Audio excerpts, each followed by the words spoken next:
Welcome to Scare Talk, a horror movie podcast for horror fans. This podcast will cover horror movie reviews, ratings, and rankings. Now for your hosts, Danny and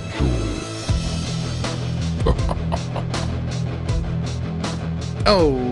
Okay, this is Scare Talk. I am Danny, and I'm here with Jason Voorhees, Joel. Hey guys, what's up? Jason Voorhees. Wow. Yeah. You first and last named me, alright? That has nothing to do with this episode other than... It really doesn't. Yeah, other than the news that there's going to be news about Friday the 13th. So... Yes. You know, maybe they've come to an agreement on making a new movie. We'll see. They better. Yeah. I honestly do want to get that. I do want to start that series at some point. So yeah. I want to know some information about when we're getting that. Yeah. And Vincent, hopefully you are listening. Yeah. And hopefully you get the job. That would be amazing. Yeah. Yeah. Vincent DeSanti. Yes. Hire him. please do, guys. Yeah. Come on. You'll get the horror fans. Shorts. You'll get the horror fans in there. I mean, honestly, you're going to anyway if it's a new Friday the 13th. Yeah. You're going to get everybody in there. Yeah. Anyway, but you need to make sure that good. Your next one's going to be good. Yeah, because it's the first one in like 10 years or more than 10. More than, yeah. I think 2009 was the last time we had a Friday movie. So yeah. 13. It's been 13. It'll probably be 14 or 15 before it actually comes out. It'll be 15. Yeah. So 15 or 16. But yeah, no, he needs to get that job. Yeah, for sure. So yeah, eventually we'll be doing a series on that, and maybe an episode about the news of Friday the 13th if it's anything worth talking about. But in the meantime, we're going to talk about Orphan. Yes, because that was related completely to what we just talked about. Sometimes it's you just got to throw something in there, you know? Yeah, I'm not against it for sure. Keep the listeners on their toes. Yeah.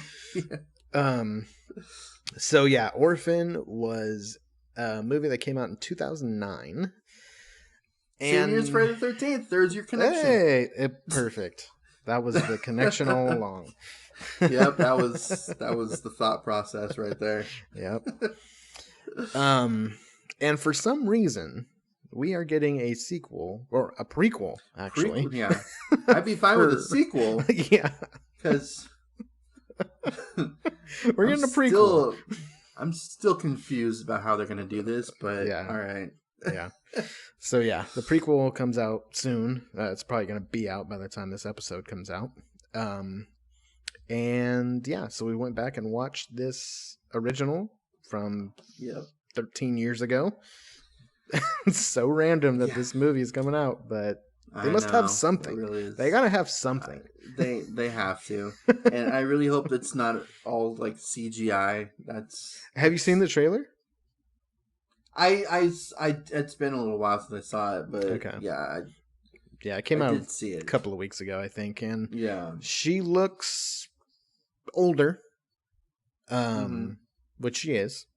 She's 13 years older. Reality, she is older.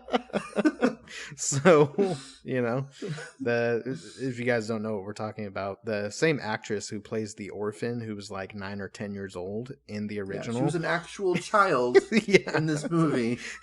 She's playing, in a prequel, the same character. Yeah. So, I mean, all right.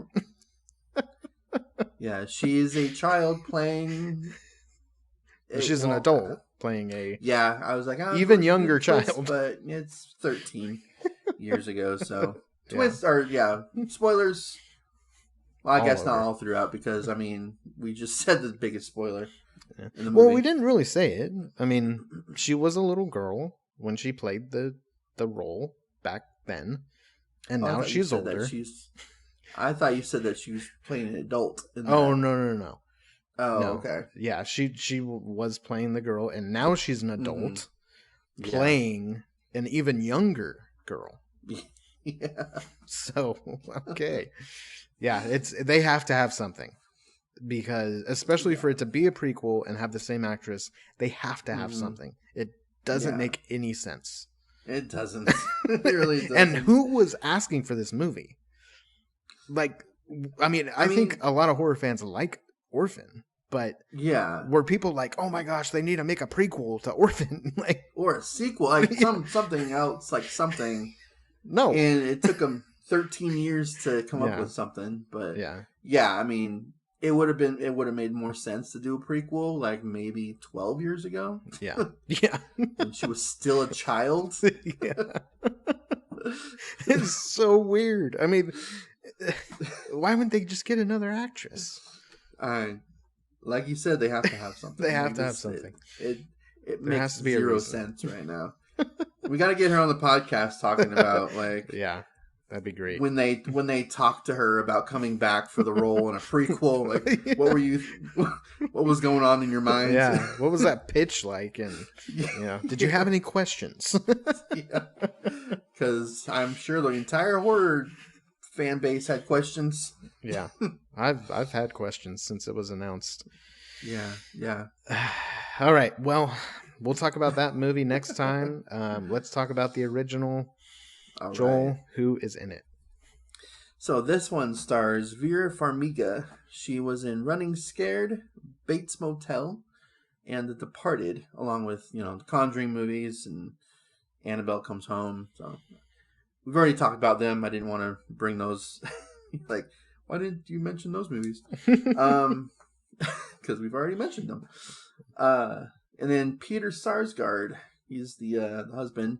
He was in The Skeleton Key, Flight Plan, Green Lantern, the Ryan Reynolds Green Lantern movie that did amazingly well. Yeah. Didn't at all. It did horribly.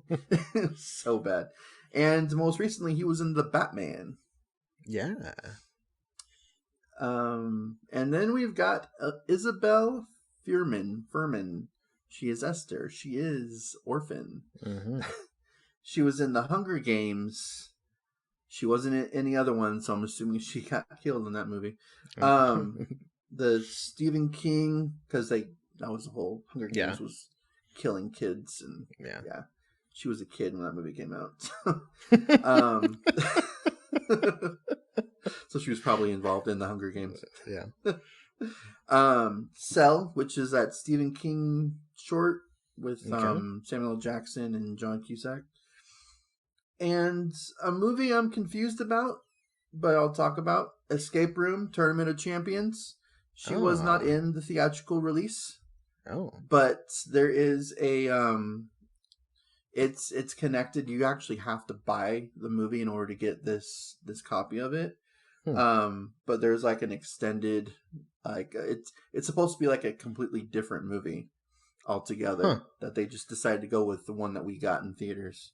So I'm like, I want to see it to see if it's better than the other one. Okay. But I don't want to like pay $15 for a movie that was not that good in the first place. Yeah, it was okay. Yeah. Interesting. Yeah. Right. So I was like, that's pretty cool. I wonder how long she's actually in that one, but I do want to watch it at some point. It was written by David Leslie Johnson McGoldrick. Johnson McGoldrick's a hyphen, so I don't know if it's a married name or what, but he did the screenplay, and he wrote Conjuring 2 and 3, Aquaman 1 and 2, 13 episodes of The Walking Dead, and if you want to know who came up with this ridiculous, crazy storyline for the sequel to Orphan, talk to this guy because he did the story. Hey, all right. Well, that makes me kind of excited. Yeah. And Alex Mace also did the story for this one, and also Orphan First Kill. So both of these guys are responsible for both of these movies. So I am actually kind of excited about that. Interesting. Directed by yeah. I want to know what's going on in your guys' mind. Like how you came up with this idea. Yeah. This was directed by, I'm gonna get this name wrong, but here we go. Jean-May Colette Serra. Okay. Jean-May. He did House of Wax, The Shallows, and the new DC movie Black Adam with The Rock. So that's coming out. So he's got some good movies. He's got some big movies under his belt. Yeah, for sure. I like The Shallows, and House of Wax was fun. Yeah. So, all right, cool. So plot synopsis. Not out yet. Sorry. Yeah, true. All right. A husband and a wife who recently lost their baby adopt a 9-year-old girl who is not nearly as innocent as she appears. There you go. Ain't that the truth? So I always get this movie confused with Case 39. The Renee Zellweger movie? Yeah, where she adopts this girl as well. I don't know if she officially adopts her, but she like takes her in because she thinks she's from an abusive family and all this. So I always get those mixed up. Sorry, that was a crazy twist too at the end. Yeah, that's why I get them mixed up, because they have a good twist, both of them. And that's what I remember them for, is the twist. Yeah, but I get them confused. So I definitely have seen Case 39 more times than I've seen Orphan. I think I've only seen Orphan one time when it first like got released to DVD, and then just a couple of days ago. I don't think I'd seen it within that 13-year span. Yeah, I think I've only seen it once or twice as well, before this last time too. Yeah. It doesn't, speak on the quality of the movie at all. Right. But it's just it's just one that kind of goes under the radar. Yeah. For the most part. Yeah, I didn't remember a lot of it. I didn't remember the amount of like character development that's in it. The backstory that we get about the mom and her miscarriage and the alcoholism and all that. Like that opening scene is remember intense. That. Yeah, I was like, "What is this?" I don't remember this.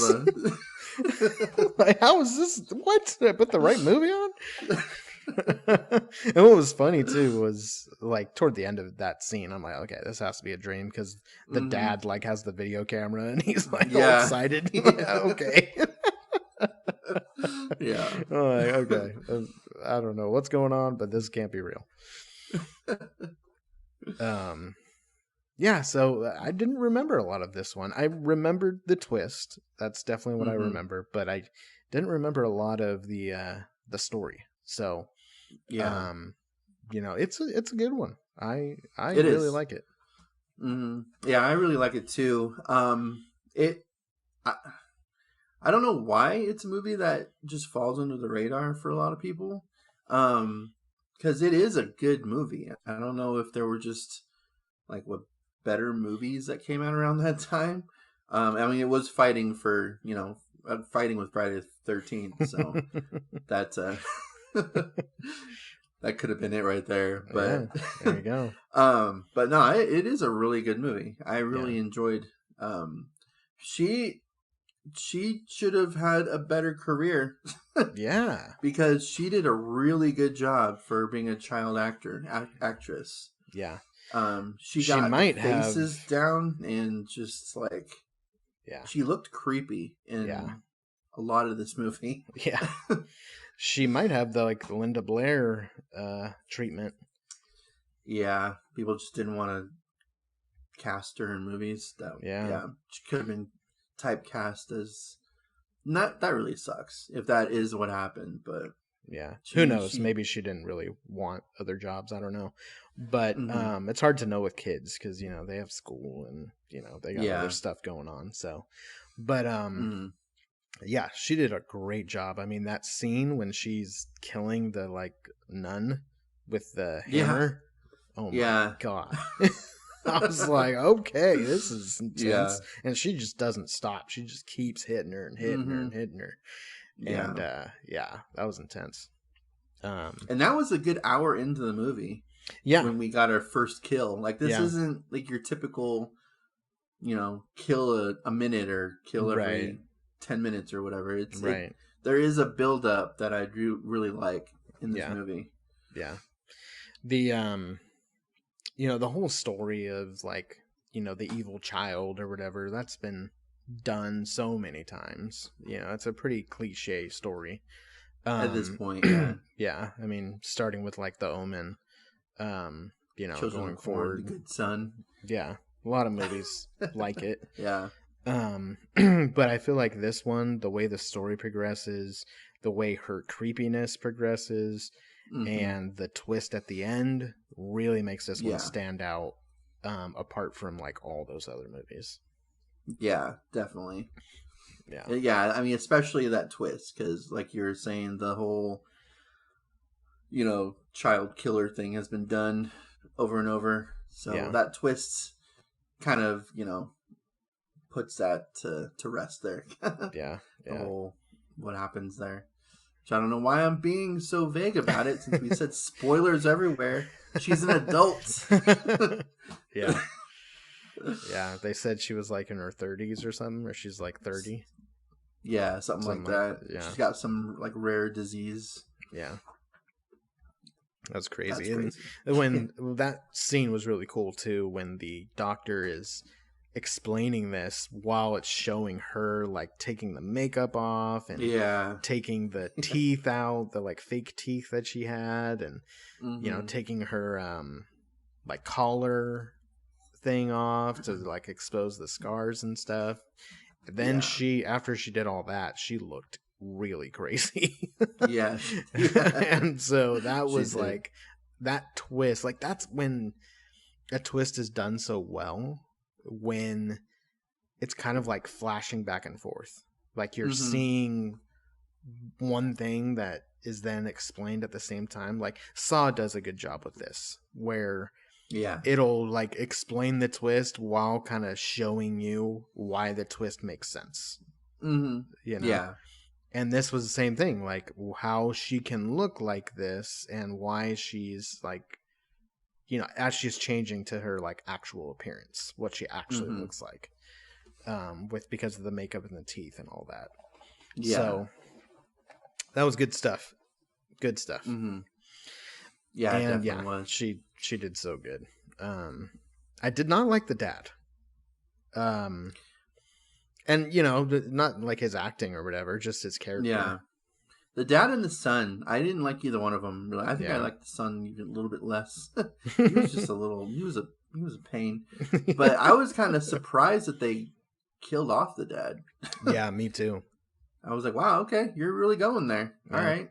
Yeah, I didn't think anybody else was going to die other than the nun. And when she pushed that other little girl off the slide, and she like broke her leg in half, like, that was crazy. Like, dang. All right. Good thing that's all that happens. Like just her leg, because that was a big fall for a little girl. Yeah, so. She went like flying off that. Yeah. Oh man, I liked. It kind of felt like we got two different movies in this after a while, and I kind of wish I'd gone slightly different than what they did, because after a while, the way that they're treating the wife, Vera Farmiga's character, is like she's going insane. She's going crazy. Right. And I kind of wish they had done more with that part and maybe not shown us what the girl is capable of until after the reveal that she's actually a psychopath, and like make us think that it's in her mind the entire time, because she just went through a traumatic experience. I'm sure that's not out of the realm of possibility to think something like that. Right.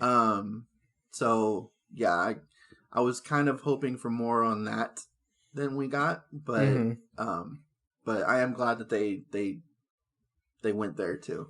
With yeah. So, yeah. It wasn't a very long part of the movie. No. So yeah, I could see adding to that and making it a little more more at stake. psychological. Yeah. Yeah. The scene where Esther gives her the flowers. Oh man, that was tough. I was like, oh my gosh. I knew she had to have some evil thing that she was planning. But man, that was man. Yeah. That was really messed up. Yeah. For sure. Oh my gosh. And like that stuff right there is perfect because she's a little girl. Like maybe she doesn't know any better, you know? Mm-hmm. Even though she was told what those flowers represented and, you know, all that, but the dad could pass it off as like, oh, she was trying to do something nice for you. Like, he's like, it's my fault. I told her to do something nice. Yeah. Yeah. But she knew exactly what she was doing. Mm-hmm. Yeah. But she wanted to get to the dad. That was the thing. And it was working. And that smile she's in bed and she overhears them fighting. Mm-hmm. And she just like has this creepy smile on her face, like, yes, it's working. Yeah. Oh man. Yeah. That was so as far as like negatives go, I don't really have any necessarily. I don't really either. Honestly. Like I'm trying ones. I'm trying to think of something that I didn't like. And the only thing I can really think of is, you know, they had the mom is like, you know, being committed to a hospital, and the dad's at home and he's drinking and he finishes like a bottle of wine. Mm-hmm. And they show him like his vision like as so blurry. And I'm like, dude, like you drink a bottle of wine. Like, you're gonna feel it like pretty good, but you're not gonna be that out of it. Like, come on, man. My thought process was, oh, she spiked it with something. Yeah, she? maybe. Like, she'd like give him the date rape drug, like some roofies or something. Because I was thinking like, okay, like, because she's like coming on to him, and you know, I'm like, dude, wake up, like, come on, like, get with it. Like, this is weird. Stop. But it took him a little while because I guess he was like that out of it, and that drunk. Yeah. I'm like, okay, I don't know. Maybe he liked it a little bit. I don't know. No, it's a good thing he's dead then. If that's where his mind was going. But she's not actually a child. No. Right. Yeah, once he learns that, maybe it might be all right. He didn't get to learn it though, so no, he didn't. Too bad for him. That was a creepy scene though. That was like just uncomfortable. Yeah. She's all like dolled up with all this makeup and this dress and everything. It's like, oh my gosh. She's an actual little girl, like the actress. I know, like, that's the thing. Like, we don't really know at that point, like, what's going on if you're watching it for the first time, but watching it more than once and you know what the twist is, you're like, she's still a little girl though. In real life. Like, she is not 30. Yeah. She is still a little girl. Yeah. So let's move on with the scene. Yeah, it's a little weird. Yeah, they didn't get an actual like 30-year-old with this condition to play the role. No. So even that would still feel weird because she still looks like she's a little girl. So. Yeah. Well, now they have a 20-something-year-old playing this character. So there you go. True. That would be another negative. Not for this movie, but just in general. How? Why? What? All the WH questions. Man. Yes. Yeah, I don't know. I'm curious. The trailer gives away some things, like not things that we didn't already know. Mm-hmm. So it's not like a big surprise, but I don't know. I don't see what they could possibly have to say. other than, okay, this girl is pretending to be somebody else and just kills other people. Okay. I mean, they did have that story that they didn't go into about what happened with the last people that adopted her. Right. So that story doesn't need to be told. No, so I'm they already hoping told that it. we don't. Yeah, it doesn't need to be shown to us. I guess. Yeah. So I hope that's not where they're going with it. They go somewhere deeper within the character than just it's just another family that she's just we just waited 13 years to make this movie. Yeah, because the trailer, I mean, it shows like a house on fire and stuff, and that's what they said in this movie that happened. So I'm like, is that really all we're gonna do here? I mean, there's got to be something else going on. I hope so. Yeah, because you waited too long to tell that story. Yeah, definitely. Show that story if that's all you're gonna do with it. Yeah, but we're not on that one yet. I feel like we're talking about that more than the actual one we're reviewing. Than the one that we're reviewing. Yeah. It's just fascinating. That's that's why we're talking about it. But all right, let's do some fun facts. All right. Yeah. Do you have something else to say? No. I was just gonna say the atmosphere in some of those scenes were really good, and just the acting was really good. It's just a really good movie. I thoroughly enjoyed it. So the actress who played the deaf daughter is actually mostly deaf. Oh, okay. She actually has like hearing aids and stuff.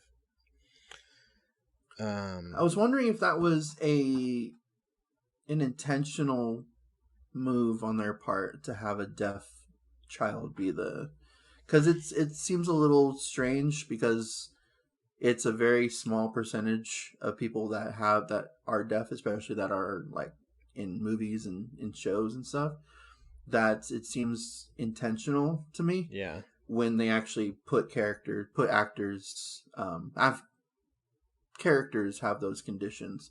It made sense in like A Quiet Place because he intentionally chose a deaf girl to play his daughter. Yeah. And that made sense in that movie. But I was just like, were they going for something with that? With this movie, or was it just she just happened to be the best person for the character? Yeah. So she just happened to have this disease. Yeah, I was wondering that too. Or not disease, but yeah.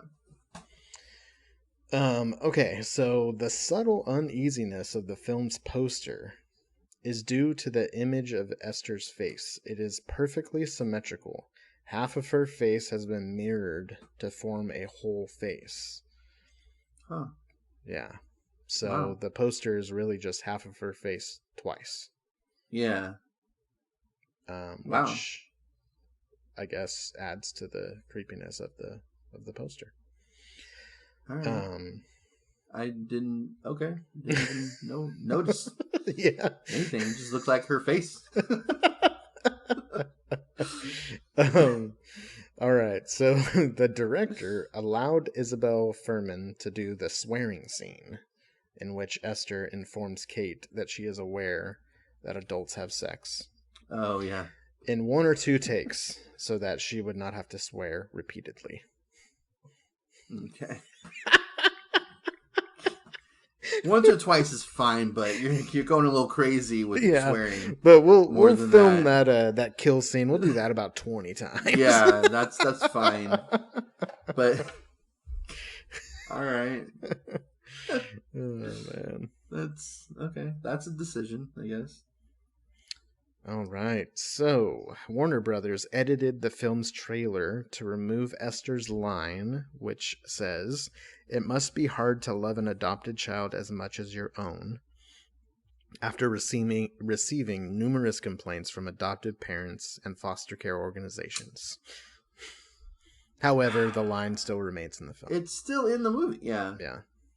It was like, they didn't remove that. Yeah. But that... I mean, all those adoptive families and foster families, they all went and saw it, so. Yeah. They totally did. That's... All right. That's... That's stupid, but whatever. Yeah. I mean, it's not wrong though, because it's yeah. So I mean, they like to think that I love everyone, all my children equally, but it's like if it's not, biology is different.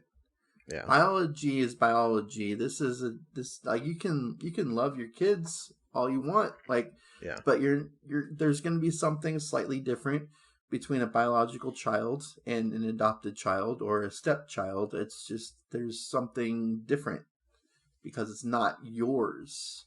Yeah. It's not, biologically yours.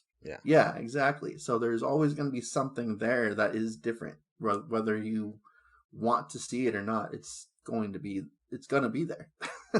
Yeah. So you can be mad all you want, adoptive parents, but she's not wrong in that statement.